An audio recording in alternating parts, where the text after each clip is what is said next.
ನಾವು 8 ರೀತಿಯಲ್ಲಿ ಇದನ್ನ ಹೇಳ್ತೀವಿ: ಧನ, ಕನಕ, ದವಸ, ಧಾನ್ಯ, ದ್ರವ್ಯ, ಆದಾಯ, ಆರೋಗ್ಯ. ಇದು 8 ಸೇರಿದ್ರೆ ಅಷ್ಟ ಅಂತ ಧನ ಇದು ಬರುತ್ತದೆ. ಅದು ಹಣದ ವಿಷಯಕ್ಕೆ ಬರೋದ್ರಿಂದ ಅದು ವಾಣಿಜ್ಯ ಮತ್ತು ಹಣದ ವಿಷಯ ಬಂದ ಅದ್ರ ಕಡೆನೂ ಹೋಗೋಣ.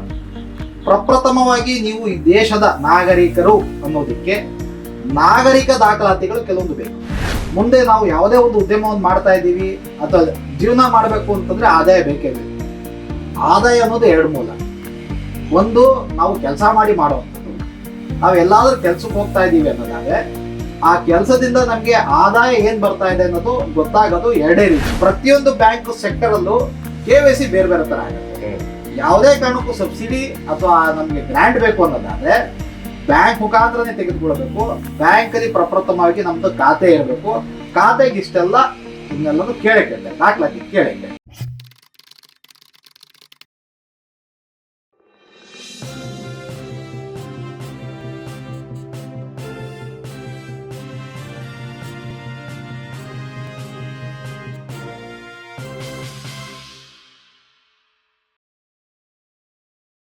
ನಮಸ್ತೆ, ಬಿ ಗಣಪತಿ ಚಾನಲ್ಗೆ ಸ್ವಾಗತ. ನೋಡಿ, ನಮ್ಮಲ್ಲಿ ಮಾಧ್ಯಮದ ಜವಾಬ್ದಾರಿ ಏನು ಅಂತಂದ್ರೆ ನಿಮಗೆ ತಿಳುವಳಿಕೆಯನ್ನ, ಅರಿವನ್ನ ಮತ್ತು ಒಂದಿಷ್ಟು ಸಮಾಜದ ವಿದ್ಯಮಾನಗಳನ್ನ ಸೋದಾಹರಣವಾಗಿ ತಿಳಿಸ್ತಾ ಹೋಗುತ್ತೆ. ಇಗ್ನೋರೆನ್ಸ್ ಅನ್ನೋದು ಒಂದು ಶಾಪವೂ ಅಲ್ಲ ಅಥವಾ ಅದೊಂದು ಕೊರತೆಯೂ ಅಲ್ಲ. ನಾವು ತಿಳ್ಕೊಂಡಿಲ್ಲ ಅಂತ ಅರ್ಥ. ನಾವು ತಿಳ್ಕೊಳ್ಳದೆ ಇರುವಂತ ವಿಷಯ ಪ್ರಪಂಚದಲ್ಲಿ ಬಹಳಷ್ಟು ಇರ್ತದೆ. ಆದ್ರೆ ಅದನ್ನು ನಾವು ತಿಳ್ಕೊಳ್ತಾ ಹೋಗ್ಬೇಕು ಅಂತ ಆದ್ರೆ ನಮಗೆ ಒಂದು ಸೇತು ಸಂಧಾನ, ಒಂದು ಸೇತುವೆ, ಒಂದು ಸಂಪರ್ಕ, ಈ ಥರದ್ದೆಲ್ಲ ಬೇಕಾಗುತ್ತೆ. ಆ ಕೆಲಸವನ್ನ ಪ್ರಾಯಶಃ ನಮ್ಮ ಚಾನಲ್ಲು, ನಮ್ಮಂಥ ಚಾನಲ್ಲು ಮಾಡ್ತದೆ. ಮಾಧ್ಯಮದ ಉದ್ದೇಶವೇ ಅದು. ನನಗೆ ಬಹಳ ಕಾಲದಿಂದ ನನ್ನ ಚಾನಲ್ನಲ್ಲಿ ಇಂತಹ ಒಂದು ಸರಣಿಯನ್ನ ಮಾಡಬೇಕು ಅಂತ ನಾನು ಕಾಯ್ತಾ ಇದ್ದೆ. ಏನದು ಅಂತಂದ್ರೆ, ಈಗ ಜನಸಾಮಾನ್ಯರಿಗೆ, ಕೃಷಿಕರಿಗೆ, ಯೂತ್ಗಳಿಗೆ, ಈ ಸ್ಟಾರ್ಟಪ್ಗಳಿಗೆ ಏನಾದರೂ ಹೇಗೆ ಮಾಡಬೇಕು, ಏನು ಸರ್ಕಾರದಲ್ಲಿ ಯಾವ್ಯಾವ ಯೋಜನೆ ಇದೆ, ಪಂಚಾಯತದಲ್ಲಿ ಏನಿದೆ, ಅಥವಾ ಜಿಲ್ಲಾ ಪಂಚಾಯತ್ ಏನಿದೆ, ತಾಲೂಕು ಪಂಚಾಯತ್ ಏನಿದೆ, ಅಥವಾ ನಮ್ಮ ಇಡೀದಾಗಿ ರಾಜ್ಯ ಮತ್ತು ಕೇಂದ್ರ ಸರ್ಕಾರದ ಹಲವು 10 ಯೋಜನೆಗಳು ಅದು ಪೇಪರಲ್ಲಿ ನೋಡ್ತೇವೆ, ಟಿವಿಯಲ್ಲಿ ನೋಡ್ತೇವೆ. ಈಗ ಇತ್ತೀಚೆಗೆ ಉದಾಹರಣೆಗೆ ಚಳಿಗಾಲದ ಅಧಿವೇಶನ ಆದ ಹೊತ್ತಿನಲ್ಲಿ ಪ್ರತಿ ರೈತರಿಗೂ ದೇಶದಲ್ಲಿ 2 ಕೋಟಿಯವರೆಗೆ ಮೋದಿ ಸರ್ಕಾರ ಸಾಲವನ್ನ ಕೊಡ್ತದೆ 3% ಬಡ್ಡಿಯಲ್ಲಿ ಅನ್ನುವಂಥದ್ದು ಒಂದು ನ್ಯೂಸ್ ಅನ್ನ ನೋಡಿದೆ. ಅವಾಗ ಆ ನ್ಯೂಸ್ ನಮಗೆ ಬರ್ತದೆ, ಆದ್ರೆ ನ್ಯೂಸಿನ ವಿವರಗಳು ಸಿಗುವುದಿಲ್ಲ. ಎಲ್ಲಿ ಹೋಗ್ಬೇಕು, ಹೇಗೆ ಅದರ ತಗೊಳ್ಳೋದಿದ್ರೆ ಯಾವಾಗ, ಹೇಗೆ ತಗೋಬಹುದು, ಅದರ ಪ್ರಯೋಜನ ಪಡ್ಕೊಳ್ಳೋದು ಹೇಗೆ, ನಮಗದು ಲಾಭವೋ ನಷ್ಟವೋ, ಅಥವಾ ಅದರ ರೀಪೇಮೆಂಟ್ ಹೇಗೆ, ಅಥವಾ ಅದು ಫ್ರೀನೋ. ಯಾಕಂದ್ರೆ ಈಗೆಲ್ಲ ಫ್ರೀ ಬೀಸು ಜಾಸ್ತಿ ಆಗಿದೆಯಲ್ಲ. ಈ ಎಲ್ಲ ಹಿನ್ನೆಲೆಯಲ್ಲಿ ನಾನು ಹೊರಟದ್ದು ಇದರ ಬಗ್ಗೆ ನಿಮಗೆ ಮಾಹಿತಿ ಕೊಡುವ. ಸ್ಟಾರ್ಟ್ಅಪ್ ಮಾಡುವವರಿಗೆ ಯಾವ್ಯಾವ ರೀತಿ, ಕೃಷಿ ಮಾಡುವವರಿಗೆ ಯಾವ್ಯಾವ ರೀತಿ, ಪ್ರವಾಸೋದ್ಯಮ ಮಾಡೋದಿದ್ರೆ ಅದಕ್ಕಿರುವಂಥ ಸಲಹೆ, ಸೌಲಭ್ಯ, ಸಾಧ್ಯತೆಗಳೇನು, ನಾವು ಯಾವ ದಾರಿಯಲ್ಲಿ ಹೋಗಬೇಕು. ಈಗೆಲ್ಲ ಕಡೆ ಹೋದಾಗ ನಿಮಗೆ 1 ಕೋಟಿ ಸಾಲ ಕೊಡಿಸ್ತೇವೆ, ನೀವು ಇಷ್ಟು ಪರ್ಸೆಂಟೇಜ್ ಕೊಡಿ ಅನ್ನುವಂಥವರೇ ಜಾಸ್ತಿ. ಕರ್ನಾಟಕದಲ್ಲಂತೂ ಕೇಳಬೇಡಿ. ಈಗ ಹಗರಣಗಳು ದಿನದಿಂದ ದಿನಕ್ಕೆ ಯಾವ್ಯಾವ ರೀತಿಯಾಗಿ ಹಬ್ಬುತ್ತಾ ಇದೆ ಅನ್ನೋದನ್ನ ನೀವು ನೋಡ್ತಾ ಇದ್ದೀರಿ.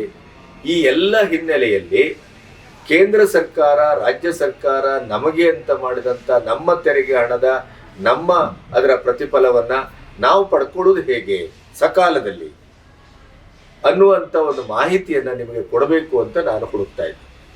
ನನ್ನ ಮೈಸೂರಿನ ಗೆಳೆಯ ಗಿರೀಶ್ ಅವರ ಮೂಲಕ SS ಮೂರ್ತಿಯವರ ಪರಿಚಯ ಆಯಿತು. ಅವರು ಮುಖ್ಯತಃ ಮೆಕ್ಯಾನಿಕಲ್ ಇಂಜಿನಿಯರಿಂಗ್ ಓದಿದ್ದು, ಆದರೆ ಆಸಕ್ತಿ ಅವರದು ಈ ಹೂಡಿಕೆಗಳನ್ನು ಹೇಗೆ ಮಾಡಬೇಕು, ಆರ್ಥಿಕವಾಗಿ ನಾವು ಯಾವ ರೀತಿ ಸುಭಗದಿಂದ ಸುಖವಾಗಿ ಹೇಗೆ ಬದುಕಬಹುದು, ಮತ್ತೆ ನಾವು ಯಾವ ರೀತಿ ಇನ್ವೆಸ್ಟ್ ಮಾಡಬೇಕು, ಮತ್ತೆ MSME ಲಘು, ಸಣ್ಣ ಮತ್ತು ಮಧ್ಯಮ ಉದ್ಯಮಗಳನ್ನು, ಆ ಉದ್ಯಮಿಗಳಿಗೆ ಸಲಹೆಗಾರರಾಗಿ ಅವರು ನಿರಂತರವಾಗಿ ಅದರ ಸಂಪನ್ಮೂಲ ವ್ಯಕ್ತಿಯಾಗಿ ಕೆಲಸ ಮಾಡ್ತಾ ಇದ್ದಾರೆ. ವರ್ಲ್ಡ್ ಬ್ಯಾಂಕಿನ ರ್ಯಾಂಪ್ ಕಾರ್ಯಕ್ರಮಕ್ಕೆ ಸಂಪನ್ಮೂಲ ವ್ಯಕ್ತಿಯಾಗಿ ಕೆಲಸ ಮಾಡ್ತಾ ಇದ್ದಾರೆ. ಮತ್ತೆ ಇನ್ವೆಸ್ಟ್ಮೆಂಟು ಇತ್ಯಾದಿ ಅದೆಲ್ಲದಕ್ಕೂ ಸಲಹೆಗಳನ್ನು ಕೊಡ್ತಾರೆ. ಮುಖ್ಯವಾಗಿ ಅವರ ಇನ್ನೊಂದು ಹವ್ಯಾಸ ಮತ್ತು ತಿಳುವಳಿಕೆ ಏನು ಅಂತಂದ್ರೆ, ಈಗ ನಾನು ಏನು ಹೇಳಿದ್ನಲ್ಲ, ಸರ್ಕಾರಿ ಯೋಜನೆಗಳು, ಬ್ಯಾಂಕಿಂಗು, ಸಾಲ ಸೌಲಭ್ಯ, ಅದರ ಇಡೀ ಪರಿಕ್ರಮ, ಅದರ ಪ್ರಕ್ರಿಯೆ, ಯಾರನ್ನು ಸಂಪರ್ಕಿಸಬೇಕು, ಹೇಗೆ ಸಂಪರ್ಕಿಸಬೇಕು, ಅದಕ್ಕಿರುವಂಥ ದಾಖಲೆಗಳಿಗೇನು, ದಾರಿ ಯಾವುದು, ಇವೆಲ್ಲದರ ಬಗ್ಗೆ ಅವರದೇ ಆದಂಥ ಒಂದು ಕ್ಷೇತ್ರವನ್ನು ಅವರು ಸಿದ್ಧ ಮಾಡಿಕೊಂಡಿದ್ದಾರೆ. ಸಲಹೆ, ಸೂಚನೆ ಇತ್ಯಾದಿಗಳನ್ನು ಕೊಡ್ತಾ ಇದ್ದಾರೆ. ಅದು ನನಗೆ ಗೊತ್ತಾದಾಗ ಸರನ್ನು ನಾನು ಸಂಪರ್ಕಿಸಿದೆ, ಅವರೊಟ್ಟಿಗೆ ಮಾತಾಡಿದೆ. ಅವರು ಅತ್ಯಂತ ವಿನಯದಿಂದ, ಪ್ರೀತಿಯಿಂದ ಒಪ್ಕೊಂಡಿದ್ದಾರೆ. ಈ ಸರಣಿಯನ್ನು ಅವರ ಮೂಲಕ ಅತ್ಯಂತ ನಿರೀಕ್ಷೆದಾಯಕವಾಗಿ ಮಹತ್ವದ ಒಂದು ಸರಣಿ ಅನ್ನುವ ರೀತಿಯಲ್ಲಿ ನಾನು ಅದನ್ನು ಆರಂಭಿಸಲಿಕ್ಕೆ ಕೊಟ್ಟಿದ್ದೇನೆ.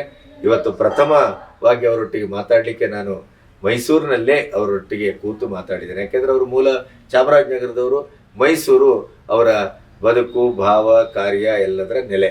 ಹಾಗಾಗಿ ನಾನು ಮೈಸೂರಿಗೆ ಬಂದಿದ್ದೇನೆ.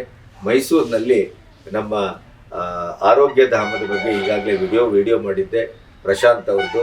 ಅದೇ ಆರೋಗ್ಯ ಧಾಮದ ಒಂದು ಇದರಲ್ಲಿ ಕೂತ್ಕೊಂಡು ನಾವಿವತ್ತು ಈ ಸರಣಿಯನ್ನು ಆರಂಭಿಸ್ತಾ ಇದ್ದೇವೆ. ಸರ್ ನಮಸ್ತೆ. ನಮಸ್ಕಾರ ಬಿ ಗಣಪತಿ ಅವರೇ. ಹೇಳಿ ಸರ್. ಪ್ರಪ್ರಥಮವಾಗಿ ನಾನು ತಮ್ಮ ಚಾನಲ್ನ ಮುಖಾಂತರ ಏನು ಹೇಳಕ್ಕೆ ಇಚ್ಛೆ ಪಡ್ತೀನಿ ಅಂದರೆ, ಇದು ನನ್ನ ಮೊದಲನೇ ಸರಣಿಯ ಮೊದಲನೇ ಟಿವಿ ಕಾರ್ಯಕ್ರಮ. ವೆರಿ ಗುಡ್, ನಮಗೂ ಸಂತೋಷ. ಅದರಲ್ಲೂ ನಾನು ಒಬ್ಬ ಮೇರು ವ್ಯಕ್ತಿತ್ವವನ್ನು ಹೊಂದಿರುವಂಥ ಬಿ ಗಣಪತಿ ಅವ್ರ ಜೊತೆ ನನ್ನ ಮೊದಲನೇ ಕಾರ್ಯಕ್ರಮವನ್ನು ಮಾಡ್ತಾ ಇದ್ದೀನಿ ಅಂತಂದರೆ, ಇದು ಚಾಮುಂಡೇಶ್ವರಿ ತಾಯಿ ನನಗೆ ಕೊಟ್ಟಿರುವಂಥದ್ದು ಪುಣ್ಯವಾದಂಥ ಕೆಲಸ ಅಂತ ನಾನು ಭಾವಿಸ್ತೇನೆ. ಇಂಥ ಒಂದು ಮೇರು ವ್ಯಕ್ತಿತ್ವದ ಜೊತೆ ನಾವು ಕುಳಿತಿದ್ದೇನೆ ಅನ್ನೋದೇ ನನಗೆ ಅತ್ಯಂತ ಬಹಳ ಸಂತೋಷವಾದಂಥ ವಿಷಯ. ನಾನು ಧನ್ಯತಾಪೂರ್ವಕವಾಗಿ ಅವರಿಗೆ ನನ್ನ ಧನ್ಯವಾದಗಳನ್ನ ಹೇಳೋದಕ್ಕೆ ಇಷ್ಟಪಡ್ತೇನೆ. Thank you sir. ಈಗ ನಾನು ಇಷ್ಟೊತ್ತಿನವರೆಗೆ ನಾವು ಈ ಕಾರ್ಯಕ್ರಮವನ್ನು ಯಾಕೆ ಮಾಡ್ತಾ ಇದ್ದೇವೆ, ಈ ಸರಣಿಯನ್ನು, ಇದರ ಉದ್ದೇಶ ಏನು, ಇದರ ಮಹತ್ವ ಏನು, ನಿಮ್ಮ ಎದುರೇ ಅದನ್ನು ಸಾರ್ವಜನಿಕರಿಗೆ ಪ್ರಚುರಪಡಿಸಿದ್ದೇನೆ. ಹಾಗಾಗಿ ನಾವು ಹೋಗುವ ದಾರಿ ಯಾವುದು ಮತ್ತು ನಾವು ಏನು ಮಾಡಲಿಕ್ಕೆ ಕೊಟ್ಟಿದ್ದೇವೆ ಅನ್ನೋದು ಈ ಕಾರ್ಯಕ್ರಮದ ಪೂರ್ವದಲ್ಲೂ ಈಗಲೂ ಅದು ನಮಗೆ ಇಬ್ಬರಿಗೂ ಸ್ಪಷ್ಟತೆ ಇದೆ. ಸರ್, ನೀವು ಎಲ್ಲಿಂದ ಆರಂಭಿಸ್ತೀರಿ ಅನ್ನೋದು ನಿಮಗೆ ಬಿಡ್ತೇನೆ ನಾನು. ಮಧ್ಯದಲ್ಲಿ ಸಾಮಾನ್ಯರ ಪರವಾಗಿ ಇರುವ ಗೊಂದಲ, ಪ್ರಶ್ನೆ, ಕುತೂಹಲ, ಅದಕ್ಕೆ ನಾನೇನಾದರೂ ಕೇಳ್ತಾ ಹೋಗ್ತೇನೆ. ತಾವು ಮುಂದುವರಿಸಿ. ಖಂಡಿತ ಆಗ್ಬೋದು.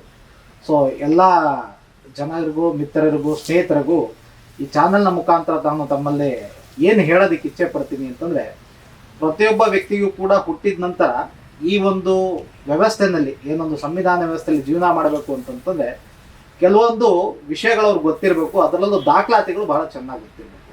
ಓಕೆ, ನಾವು ಆರ್ಥಿಕ ಅಂತ ಹೇಳಿದ್ರೆ ಅರ್ಥ ವ್ಯವಸ್ಥೆಯಲ್ಲಿ ನಾವು 8 ರೀತಿಯಲ್ಲಿ ಇದನ್ನು ಹೇಳ್ತೀವಿ: ಧನ, ಕನಕ, ದವಸ, ಧಾನ್ಯ, ದ್ರವ್ಯ, ಆದಾಯ, ಆರೋಗ್ಯ. ಇದು 8 ಸೇರಿದ್ರೆ ಅಷ್ಟ ಅಂತ ಧನ ಇದು ಬರುತ್ತದೆ. ಇದರಲ್ಲಿ ಇವತ್ತಿನ ಇದನ್ನಲ್ಲಿ ಏನಂತಂದರೆ, ಧನ ಅಂತಂದರೆ ಹಣ. ಓಕೆ, ನೀವು ಹಣದ ಮುಖಾಂತರ ಎಲ್ಲ ವಸ್ತುವನ್ನು ಪಡೆದುಕೊಳ್ಬೇಕು, ಎಲ್ಲ ಸರ್ವಿಸಸ್ನ ಪಡೆದುಕೊಳ್ಬೇಕು ಅನ್ನೋದಾದರೆ ಕೆಲವೊಂದು ದಾಖಲಾತಿಗಳು ಬಹಳ ಮುಖ್ಯ. ನಾವು ದಾಖಲಾತಿಗಳನ್ನ ಫಸ್ಟು ವಿಶ್ಲೇಷಣೆ ಮಾಡೋಣ. ಅದಾದ ನಂತರ ಈ ಹಣದ ಮೂಲ ಬರುವಂಥದ್ದು, ಅಥವಾ ಸಾಲ ಇರ್ಬೋದು, ಸಬ್ಸಿಡಿ ಇರ್ಬೋದು, ಗ್ರ್ಯಾಂಟ್ ಇರ್ಬೋದು, ಸ್ಕೀಮ್ಸ್ಗಳನ್ನ ತೆಗೆದುಕೊಳ್ಳೋದಕ್ಕೆ ಅದು ಹಣದ ವಿಷಯಕ್ಕೆ ಬರೋದ್ರಿಂದ ಅದು ವಾಣಿಜ್ಯ ಮತ್ತು ಹಣದ ವಿಷಯ ಬಂದ ಅದ್ರ ಕಡೆನೂ ಹೋಗೋಣ. ಪ್ರಪ್ರಥಮವಾಗಿ ನೀವು ಈ ದೇಶದ ನಾಗರಿಕರು ಅನ್ನೋದಕ್ಕೆ ನಾಗರಿಕ ದಾಖಲಾತಿಗಳು ಕೆಲವೊಂದು ಬೇಕು. ಹೌದೌದು. ಸೊ ಕೆಲವೊಂದು ನಾಗರಿಕ ದಾಖಲಾತಿಗಳು ಯಾವುದಾದ್ರು ಅಂತಂದರೆ, ಪ್ರಪ್ರಥಮವಾಗಿ ನಿಮ್ಮ voter ID card, ration card, ಮತ್ತು ಆಧಾರ್ ಕಾರ್ಡು ಐತೆ, ಗ್ಯಾಸ್ ಇದ್ದರೆ ಗ್ಯಾಸ್ ಬಿಲ್ಲನ್ನು ಇರುವಂಥದ್ದು, ಜನನ ಪ್ರಮಾಣ ಪತ್ರ ಐತೆ, ಮತ್ತು ವಾಸಸ್ಥಳ ದೃಢೀಕರಣ ಪತ್ರ. ಈ ಥರದ ಹಲವಾರು ದಾಖಲಾತಿಗಳು. ಅದು ಬಿಟ್ಟರೆ ನಿಮ್ಮದು ಸ್ವಂತ ಮನೆ ಇದ್ದರೆ, ನಿಮ್ಮ ಹೆಸರಲ್ಲಿ ಮನೆ ಇತ್ತಂದರೆ ಮನೆಯದು ಖಾತಾ ಪತ್ರ, ಅಥವಾ ಬಾಡಿಗೆಯಲ್ಲಿದ್ದರೆ, ಲೀಸಲ್ಲಿದ್ದರೆ ರೆಂಟ್ ಅಗ್ರಿಮೆಂಟು, ಇದೆಲ್ಲವೂ ಕೂಡ ನಿಮ್ಮ ನಾಗರಿಕ ಅನ್ನೋ ದಾಖಲಾತಿಗಳು. ನಮಗೆ ಕೆಲವೊಂದು ಸಲ ಏನಾಗುತ್ತೆ ಅಂತಂದರೆ, ನಾವು ಈ ದಾಖಲಾತಿಗಳನ್ನ ನಾವು ಬ್ಯಾಂಕಿಗೆ ಮತ್ತೊಮ್ಮೆ ಕಡೆ ಹೋದಾಗ ಈ ದಾಖಲಾತಿಗಳನ್ನ ಅವರು ಪರಿಗಣಿಸೋದಿಲ್ಲ. ಹೆಚ್ಚಿಗೆ ಹಣಕಾಸು ವಲಯಕ್ಕೆ ಬೇರೆ ಬೇರೆ ದಾಖಲಾತಿಗಳಿದೆ.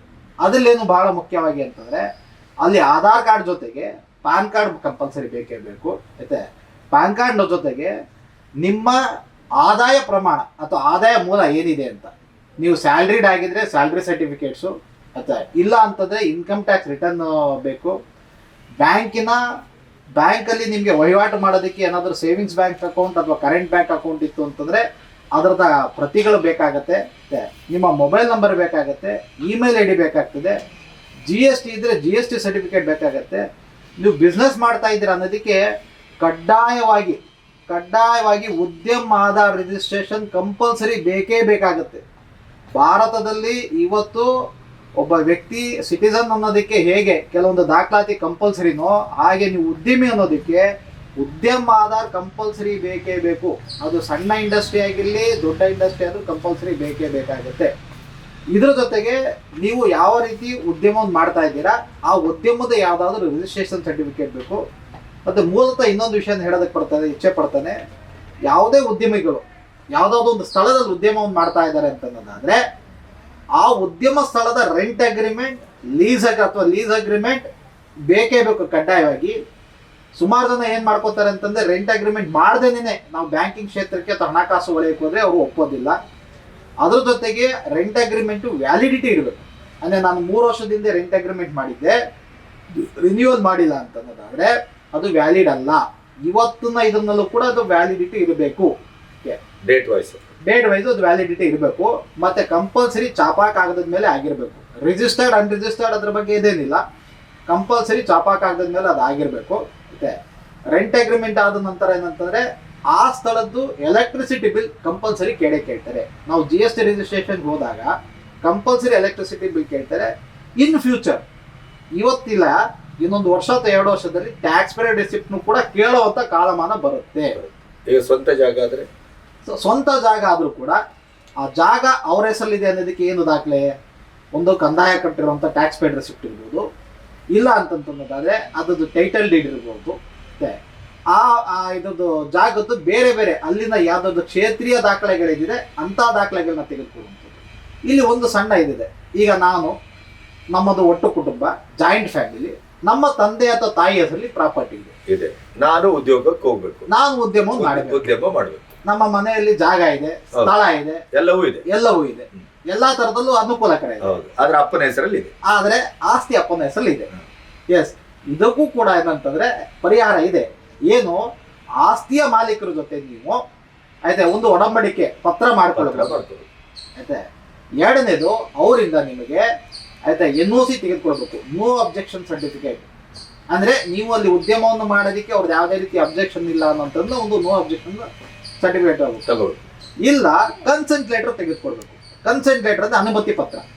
ಅವರು ನಿಮಗೆ ಅನುಮತಿಯನ್ನು ಕೊಡ್ತಾ ಇದ್ದಾರೆ, ನೀವು ಉದ್ಯಮ ಮಾಡ್ಕೊಳ್ಳೋದಕ್ಕೆ ಆಗತ್ತೆ ಅಂತ. GST ರಿಜಿಸ್ಟ್ರೇಷನ್ ನಲ್ಲಿ ಕಂಪಲ್ಸರಿ ಇದೇ ಕಾರಣಕ್ಕೋಸ್ಕರ ಹಲವಾರು GST ರಿಜಿಸ್ಟ್ರೇಷನ್ ಕ್ಯಾನ್ಸಲ್ ಆಗೋಗ್ಬಿಡತ್ತೆ, ರಿಜೆಕ್ಟ್ ಆಗುತ್ತೆ.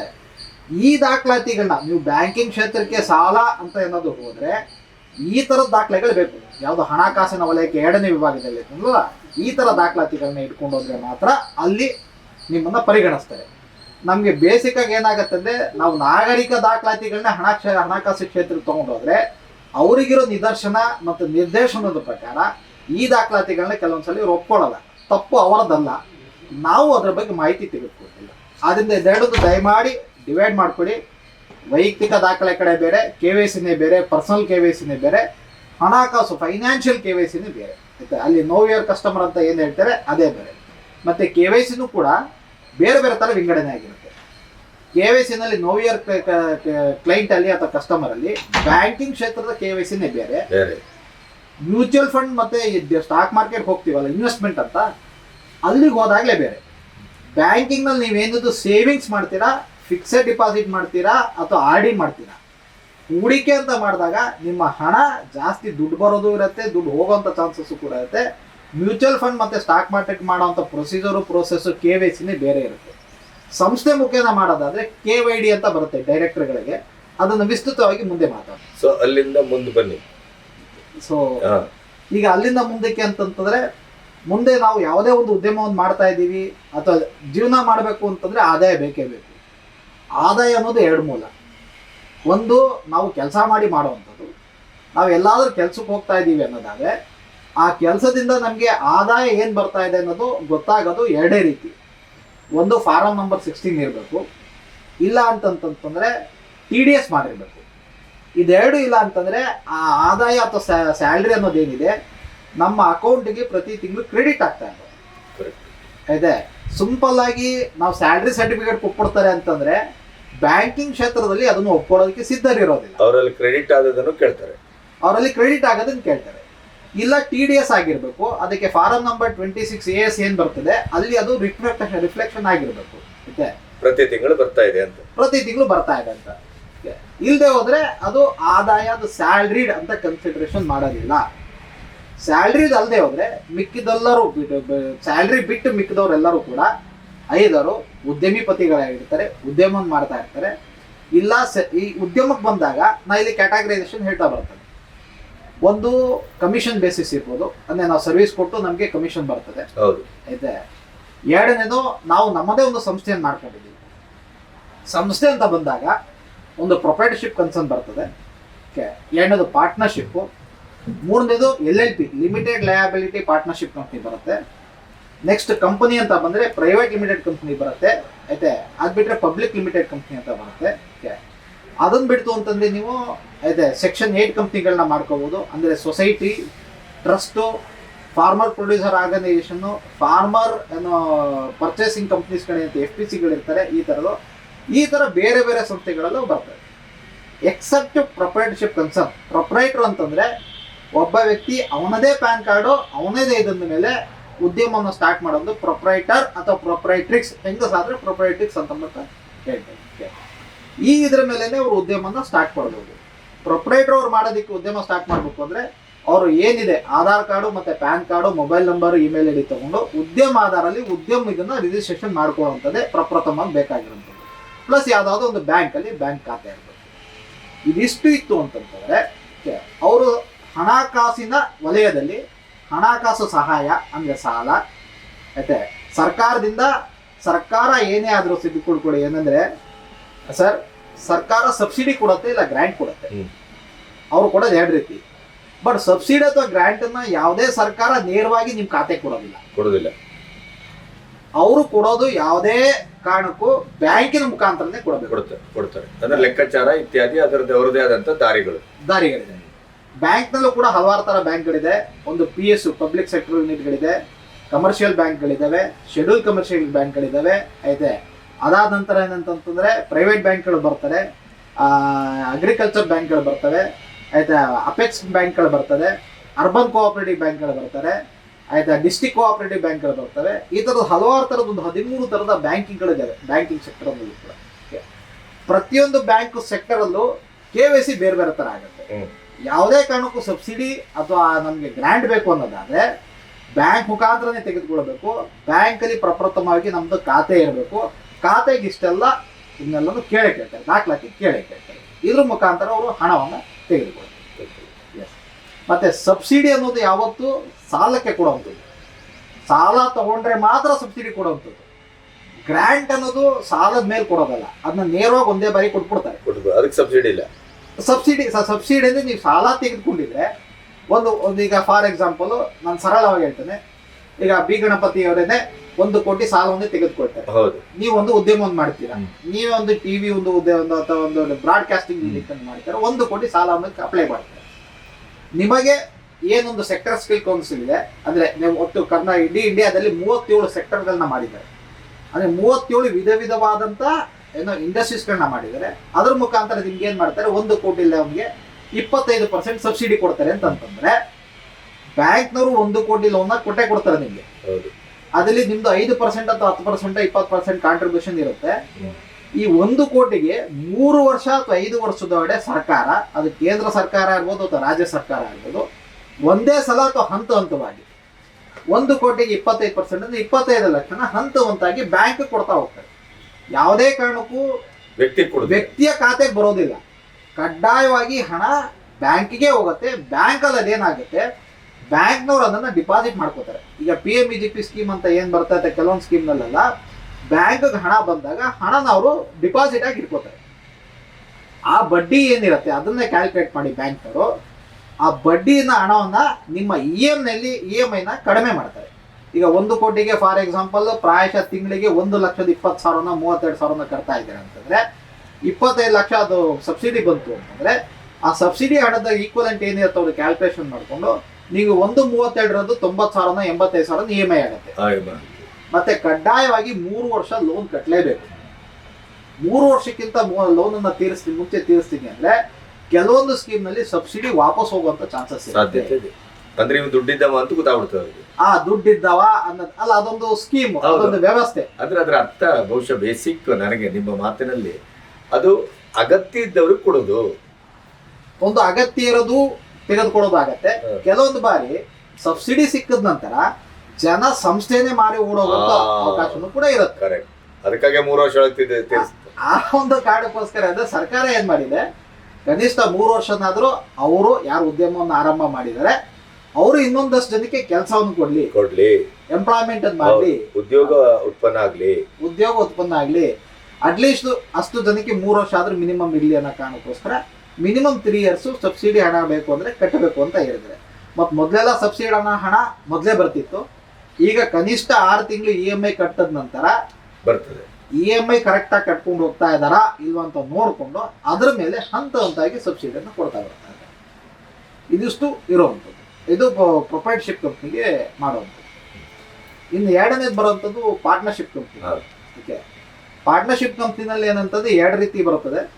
ಒಂದು ಪಾರ್ಟ್ನರ್ಶಿಪ್ ಕಂಪ್ನಿ ನಾವು ಸಬ್ ರಿಜಿಸ್ಟರ್ ಆಫೀಸಲ್ಲಿ ಹೋಗಿ ನಾವು ರಿಜಿಸ್ಟ್ರೇಷನ್ ಮಾಡ್ಕೊಳ್ಳೋವಂಥದ್ದು. ಅದು ಚಾಪಾಕಾಗದ ಮೇಲೆ ಪಾರ್ಟ್ನರ್ಶಿಪ್ ಏನಿರುತ್ತೆ ಬೈಲಾ ಬರ್ಕೊಂಡು ಅದರಲ್ಲಿ ನಮ್ಮ ಏನೊಂದು ಇದಿರುತ್ತೆ, ನಮ್ಮ ಅಂದರೆ ಯಾರ್ಯಾರು ಪಾರ್ಟ್ನರ್ಸ್ಗಳಾಗ್ತಾ ಇದ್ದಾರೆ ಮಿನಿಮಮ್ 2 ಜನ ಇರಬೇಕು ಪಾರ್ಟ್ನರ್ಸ್ಗಳು. ಹೀಗೆ ಆ 2ರಿಂದ ನಂತರ ಹೆಚ್ಚು ಜನ ಇದ್ರು ಕೂಡ ಅವರ ಏನೊಂದು ಒಡಂಬಡಿಕೆ ಮಾಡ್ಕೊಂಡಿದ್ದಾರೆ ಅದನ್ನ ಪೇಪರ್ ಮೇಲೆ ಹಾಕಿ ಅದನ್ನ ರಿಜಿಸ್ಟ್ರೇಷನ್ ಮಾಡ್ಕೊಳ್ಳೋದು ಸಬ್ ರಿಜಿಸ್ಟರ್ ಆಫೀಸಲ್ಲಿ.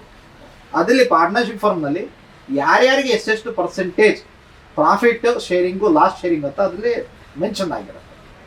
ರಿಜಿಸ್ಟ್ರೇಷನ್ ಆದ ನಂತರ ಅದಕ್ಕೊಂದು ದಾಖಲಾತಿ ಬರುತ್ತೆ, ರಿಜಿಸ್ಟ್ರೇಷನ್ ಸರ್ಟಿಫಿಕೇಟ್, ಅದು ಪಾರ್ಟ್ನರ್ಶಿಪ್ ಫರ್ಮ್ ಆಗುತ್ತೆ. ಎರಡನೇದು ನಮ್ಮದು ಭಾರತ ಸರ್ಕಾರ ಏನು ಮಾಡಿದ್ದಾರೆ, ROC ಮುಖಾಂತರ ಕೂಡ LLP ಅಂತ ಮಾಡೋದಕ್ಕೆ ಅವಕಾಶ ಮಾಡ್ಕೊಂಡಿದ್ದಾರೆ, ಲಿಮಿಟೆಡ್ ಲಯಬಿಲಿಟಿ ಪಾರ್ಟ್ನರ್ಶಿಪ್ ಕಂಪನಿ ಅಂತ.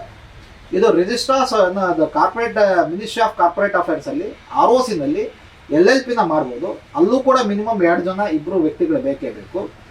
ಅಲ್ಲಿ ಆ ವ್ಯಕ್ತಿಗಳು ROCನಲ್ಲಿ ರಿಜಿಸ್ಟ್ರೇಷನ್ ಮಾಡ್ಕೊಳ್ಳೋಕ್ಕೆ ಕಂಪಲ್ಸರಿ DIN ಬೇಕು. ಮುಖ್ಯ ವ್ಯತ್ಯಾಸ ಏನಂತಂದ್ರೆ DIN ಅಂದ್ರೆ ಡೈರೆಕ್ಟರ್ ಇನ್ಕಾರ್ಪೊರೇಷನ್ ನಂಬರ್ ಅಥವಾ DSC ಡಿಜಿಟಲ್ ಕೀ ಅಂತ ಬರುತ್ತೆ. ಅದು LLP ರಿಜಿಸ್ಟ್ರೇಷನ್ ಮಾಡ್ಕೋಬೇಕಾದಾಗ ಕಡ್ಡಾಯವಾಗಿ ಕೇಳ್ತಾರೆ ROCನಲ್ಲಿ ನೀವೇನೇ ಮಾಡಬೇಕು ಅಂತಂದ್ರೆ ಡಿಜಿಟಲ್ ಕೀ ಕಂಪಲ್ಸರಿ. ಡಿಜಿಟಲ್ ಕೀಗೆ KYC ಆಗಲೇಬೇಕು. KYC ಆಗಬೇಕು ಅಂತಂದ್ರೆ ಅದಕ್ಕೆ ಕಂಪಲ್ಸರಿಯಾಗಿ Aadhaar card, PAN card, residence proof, mobile number, email ID, bank ಖಾತೆ ಇದನ್ನೆಲ್ಲನೂ ತೆಗೆದುಕೊಳ್ತಾರೆ. ಇದು ಪಾರ್ಟ್ನರ್ಶಿಪ್ನಲ್ಲಿ 2 ಥರದ ವಿರೋಧ. ಇದ್ರ ಮೇಲ್ಗಡೆ ಹೋಗ್ತೀವಿ ಅನ್ನೋದಾದ್ರೆ ಪ್ರೈವೇಟ್ ಲಿಮಿಟೆಡ್ ಕಂಪ್ನಿನ ಮಾಡ್ಕೊಳ್ಬೋದು. ಪ್ರೈವೇಟ್ ಲಿಮಿಟೆಡ್ ಕಂಪ್ನಿನ ಮಾಡೋದಕ್ಕೂ ಮತ್ತೆ ROCಗೆ ಹೋಗ್ಬೇಕು. ಅದರಲ್ಲೂ ಅಷ್ಟೇ ಕನಿಷ್ಠ ಐತೆ 2 ವ್ಯಕ್ತಿಗಳು ಬೇಕು. ಈಗ ಏನಂದ್ರೆ ಮೊದಲು ಮಿನಿಮಮ್ 2 ಜನ ಇರಬೇಕಾಗಿತ್ತು ಪ್ರೈವೇಟ್ ಲಿಮಿಟೆಡ್ ಕಂಪ್ನಿ ಮಾಡೋದಕ್ಕೆ. ಈಗ ಏನು ಮಾಡಿದ್ದಾರೆ ಅಂದ್ರೆ ಕೇಂದ್ರ ಸರ್ಕಾರ OPC ಅಂತ ಒಂದು ಸ್ಕೀಮ್ ತಂದಿದ್ದಾರೆ, 1 ಪರ್ಸನ್ ಕಂಪನಿ ಅಂತ. ಒಬ್ಬನೇ ವ್ಯಕ್ತಿ ಅವನು ಕೂಡ ಓನ್ ಆಗಿ ಡೈರೆಕ್ಟರ್ ತರ ಆಗಿ ಅವ್ರದೇ ಪ್ರೈವೇಟ್ ಲಿಮಿಟೆಡ್ ಕಂಪ್ನಿನ ಮಾಡ್ಕೊಳ್ಬೋದು. ಮತ್ತೆ ಪ್ರೈವೇಟ್ ಲಿಮಿಟೆಡ್ ಕಂಪ್ನಿ ಮಾಡೋದಕ್ಕೆ ಮೂಲ ಬಂಡವಾಳ ನಿಮಗೆ 10,000ದಿಂದ ಸ್ಟಾರ್ಟ್ ಆಗ್ತಿತ್ತು, ಈಗ 50,000ಕ್ಕೆ ತಂದು ನಿಂತಿದ್ದಾರೆ. ಸೊ ಅಷ್ಟು ಮೂಲ ಬಂಡವಾಳ ಶೇರ್ ಕ್ಯಾಪಿಟಲ್ ಇದೆ, ನೀವು ಆರಂಭ ಮಾಡ್ಕೋಬಹುದು. ಹೈಯೆಸ್ಟ್ ಎಷ್ಟು ಬೇಕಾದರೂ ಇನ್ವೆಸ್ಟ್ಮೆಂಟ್ ಮಾಡ್ಬೋದು. ಪ್ರೈವೇಟ್ ಲಿಮಿಟೆಡ್ ಕಂಪ್ನಿನಲ್ಲಿ ಮ್ಯಾಕ್ಸಿಮಮ್ 49 ಜನ ಮಾತ್ರ ಡೈರೆಕ್ಟರ್ ಆಗುತ್ತೆ, ಅದಕ್ಕಿಂತ ಜಾಸ್ತಿ ಇರೋದಕ್ಕಾಗಲ್ಲ. ಅದಕ್ಕಿಂತ ಜಾಸ್ತಿ ಡೈರೆಕ್ಟರ್ಗಳು ಅಥವಾ ಬೇಕು ಅನ್ನೋದಾದ್ರೆ ಅಥವಾ ಶೇರ್ ಹೋಲ್ಡರ್ ಬೇಕು ಅನ್ನೋದಾದ್ರೆ ನೀವು ಪಬ್ಲಿಕ್ ಲಿಮಿಟೆಡ್ ಕಂಪ್ನಿಗೆ ಹೋಗ್ಬೋದು. ಸೊ ಇದಿಷ್ಟು ಏನಂತಂದ್ರೆ ಬಿಸ್ನೆಸ್ ಮಾಡೋವಂಥದ್ದು ಒಂದು ಸಾಂಸ್ಥಿಕ ರೂಪವಾಗಿ ಇರೋವಂಥದ್ದು.